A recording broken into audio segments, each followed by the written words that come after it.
E é um assunto tão importante, tão grande, tão extraordinariamente urgente que me sinto assim, cumprindo uma espécie de obrigação pública ao fazê-lo, né?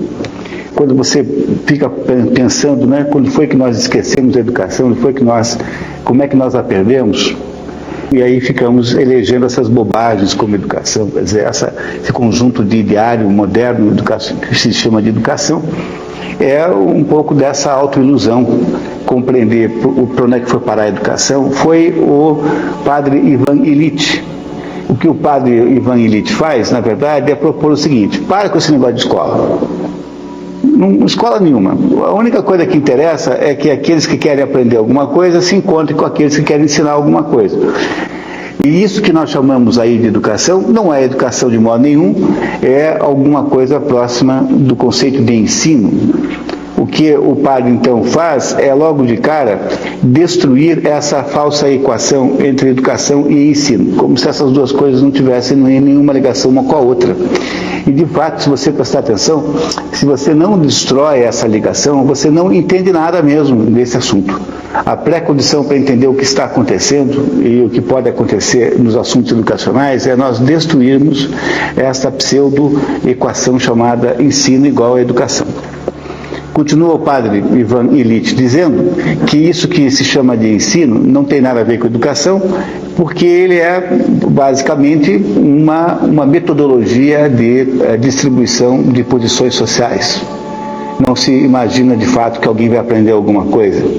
É apenas um método pelo qual você distribui entre as pessoas privilégios que podem depois servir para fins de todos os tipos, mas sobretudo profissionais.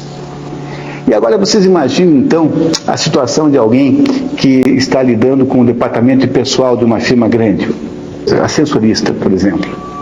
Se você não estabelecer uma enorme quantidade de obstáculos de qualificação, você irá ter uma lista de pessoas para analisar o currículo que vai demorar 5 anos para você chegar no último. Então, o que acontece? Essa turma de RH vai lá e põe assim no jornal. Para ser ascensorista tem que ter segundo grau completo, daqui a pouquinho tem que ter curso de administração de empresas, né? Porque o único objetivo disso é reduzir a quantidade de pessoas candidatas àquele determinado curso. Essencialmente é isso que nós temos que resolver com o ensino moderno. O ensino moderno é apenas um meio de você separar as pessoas com perspectivas diferentes de capacidade de obter emprego. E é por isso que todo debate sobre qualidade de ensino é, no fundo, um debate vazio, porque, no fundo, esse assunto não tem nada a ver com educação, é apenas um assunto de promoção social, digamos assim, entre aspas. Essa é a tese do professor, do padre Ivan Illich, que nós nos enganamos profundamente ao imaginar que tem aí no assunto ensino, e o que eu chamo de ensino é esse conjunto de rituais de natureza governamental, porque mesmo quando é privado obedece aos rituais estabelecidos pelo governo federal, né, o governo estadual, o governo municipal, enfim, o que for. Esse conjunto de rituais não tem nada a ver com educar alguém. É essa realidade que a gente precisa entender. Então, por exemplo, há todo ano um debate sobre se deve ou não, como é que se diz, aprovar automaticamente os alunos. A turma que acha que tem que aprovar automaticamente é composta fundamentalmente dos cínicos, que acham que é isso mesmo que eu estou descrevendo, e assim, já que é apenas uma coisa de faz de conta, qual é o problema de aprovar automaticamente, então, aos alunos? E o pessoal que acha que não deve aprovar automaticamente são os otimistas, que acham que isso tem a ver com educação e ainda imaginam que possa haver alguma educação no sistema de ensino. Ele só tem interesse em preencher papelzinho, em lista de presença, isso, daquilo, outro, então ele permite que um professor qualquer dê a aula que bem entender. Olha, eu faz 20 anos que eu sou professor de tudo quanto é jeito. Fui professor de português e de inglês no 2º grau, fui professor de economia, sou professor de pós-graduação, faço tudo quanto é lugar. Nunca na minha história de professor apareceu alguém para discutir a aula que eu estava dando. Mas o problema desses indivíduos é que eles precisam saber alguma coisa antes de ensinar os outros.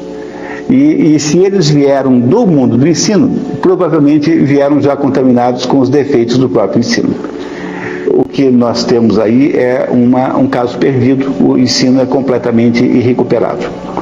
Para conseguir um sujeito que sabe alguma coisa para dar aula, é um investimento terrivelmente grande e só se pode fazer com uma pequena parcela dos professores e também há, de fato, uma pequena parcela de alunos que gostariam de empreendê-lo. Mas, fora isso, o resto se contenta com esse mise-en-scène, com essa espécie de farsa geral chamada ensino, e que é mais ou menos a escola pública no Brasil, por exemplo, é um negócio que só existe para contestar a tese de que não existe nada, que não existe mais.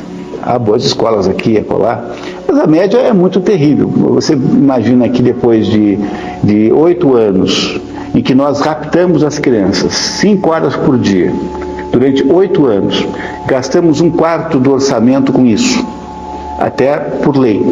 Todo mundo é burro? Ninguém sabe ler? Não parece a vocês haver alguma coisa terrivelmente errada nisso?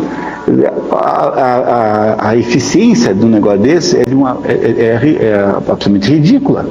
Nós não sabemos o que estamos fazendo. Mas a nossa rebelião vai até o ponto em que a gente entende que trata-se simplesmente de ensino e não se trata de educação. Educação não pode existir nesta base em que ocorre o tal do ensino brasileiro. Pois se a gente não entende essa diferença de educação e ensino, também nós não entendemos o que o Trivium quer nos mostrar, porque o Trivium é, de fato, um instrumento de educação. Não só o Trivium, como o Quadrivium, aquilo que se chama de 7 artes liberais. E a própria expressão 7 artes liberais quer nos dizer que a parte liberal do título, né, quer nos dizer que há uma liberdade intrínseca a esse assunto, ou seja, que esses conhecimentos que o Trivium e o Quadrivium permite que nós tenhamos, são conhecimentos livres, você os obtém se você bem entender. E esta é a primeira condição para que haja alguma educação. A educação tem de ser necessariamente voluntária. Não pode ser de modo nenhum forçada por nenhuma espécie de método. E é por isso que eu sempre digo para todo mundo que eu sou o professor mais feliz que você possa conceder, porque eu tenho 600 alunos voluntários. E é muito pouca gente capaz de ter a mesma quantidade de alunos voluntários. Os meus alunos vêm todos porque querem. E isso é a garantia de que eu tenho realmente a possibilidade de educar alguém, porque eu estou, de certo modo, protegido por essa vontade, esse desejo, que é o que não existe no mundo do ensino. O mundo do ensino precisa fazer o ritual da presença. O ritual da presença é esse ritual de que nós conhecemos os resultados aí.